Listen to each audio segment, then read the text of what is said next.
I'm very excited to talk to our guest today. Edward Lucas is a senior editor at The Economist, one of the best magazines in the world. He's been covering Eastern Europe since 1986, wrote a book called The New Cold War and Deception, the Untold Story of East-West Espionage Today. And he's joining us from London, where he is the author, by the way, of a new book called Cyberphobia. Mr. Lucas, thank you so much for joining us today. It's great to be on the show. Hello. Yeah.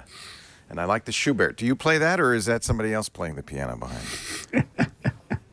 I love that. One of the things about Skype that probably many of our guests are unused to is we can see everything.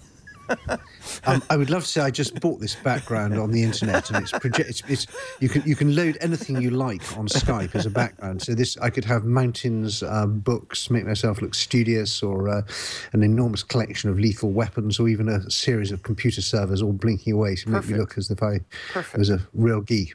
No, I like the intellectual look. That's good. I think a nice choice. Yeah, it was well worth it. So how did you go from Eastern Europe and espionage to cyberphobia and cybersecurity? How did that happen? Well, I've always been really interested in electronics and digital technology. I built a small primitive computer when I was a kid. A Sinclair, probably, right? No, this was just a circuit board with transistors that actually had, even better. It made a low sort of whistle, which occasionally would change frequency, though it was quite hard. This was back in about 1973, when you had transistors which were put on circuit boards with springs. But I made a few basic electronic devices. I had a Sinclair, and I had one of the first, a ZX Spectrum. I was one of the first. I had a Tandy laptop, if any of your viewers who are interested in industrial archaeology remember that, which was a, excuse me, solid-state computer. The Model 100.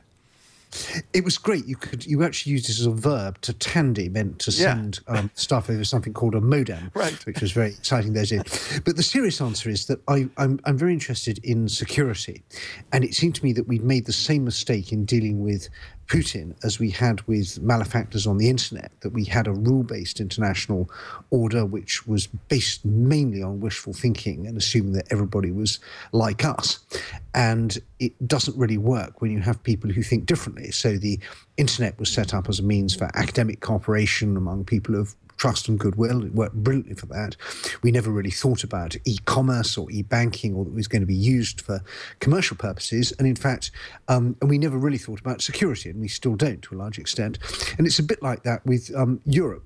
Now that we set up a post-Cold War security order in Europe, which is based on the idea that we were all on the same side. And unfortunately, with Putin, it turns out we're not all on the same side.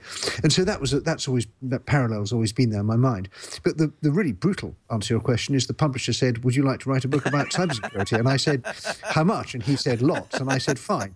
And 3 years later, here we are. But couldn't be a more timely subject. In those 3 years, Edward Snowden informed us all that our nation states were spying on us. I know you've been very condemning of Snowden. In fact, you consider him perhaps a Russian spy. I think he's either wittingly or unwittingly helping the Russians. I think the idea that espionage agencies engage in espionage is what a surprise, yeah. It bears defecating in woods, popes, Catholic faith, and so on. And what I find really surprising is that the American system of intelligence oversight is actually the toughest in the world.